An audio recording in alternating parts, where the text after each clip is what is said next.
Diabetic রোগীদের ত্বক চুলকানোর বেশ কিছু সাধারণ কারণ থাকে। যেমন ১ নাম্বার, ত্বক অতিরিক্ত শুষ্ক হয়ে যাওয়া।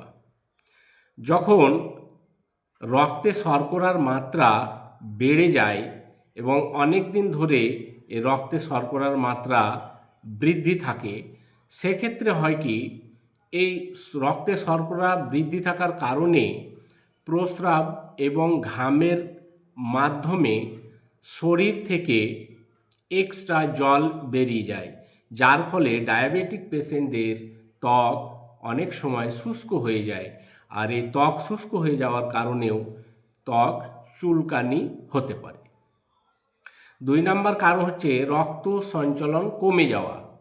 দেখুন, যখন ডায়াবেটিক রোগীদের রক্তে শর্করার মাত্রা বেড়ে থাকে, তখন কি হয়, ছোট ছোট যে রক্তবাহী নালীগুলো আছে, সেই ছোট ছোট রক্তবাহী নালীগুলো ক্ষতিগ্রস্ত হয় এবং এই ক্ষতিগ্রস্ত হওয়ার কারণে ত্বকে ঠিকঠাক রক্ত সঞ্চালন হয় না। এর ফলে কি হয়, ত্বক অনেক সময় দুর্বল হয়ে পড়ে এবং এই ত্বকের দুর্বলতার কারণ থেকেও ত্বকে চুলকানি বৃদ্ধি পায়। ৩ নাম্বার কারণ হচ্ছে ফাঙ্গাল ইনফেকশন বা ব্যাকটেরিয়াল ইনফেকশন। দীর্ঘদিন ধরে ডায়াবেটিস রোগে ভোগা রোগীদের রোগ প্রতিরোধ ক্ষমতা কিছুটা হলেও কমে যায়, যার ফলে খুব সহজেই ত্বকে ব্যাকটেরিয়াল ইনফেকশন বা ফাঙ্গাল ইনফেকশন বৃদ্ধি পায়। বিশেষ করে কুঁচকি, বগল, তারপরে আঙুলের ফাঁকগুলোতে ফাঙ্গাল বা ব্যাকটেরিয়াল ইনফেকশন বেড়ে যায়, যার ফলেও চুলকানি হতে পারে। এবার ৪ নম্বর কারণ হচ্ছে নার্ভের সমস্যা বা ডায়াবেটিক নিউরোপ্যাথি, যেটাকে বলে।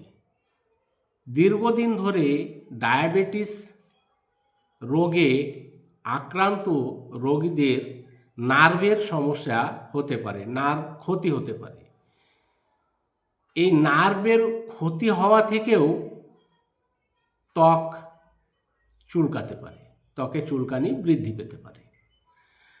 ৫ নম্বর কারণ হচ্ছে অ্যালার্জিক বা ঔষধের পার্শ্ব প্রতিক্রিয়া। অনেক সময় কিছু কিছু এই ডায়াবেটিস যে ওষুধগুলো আছে,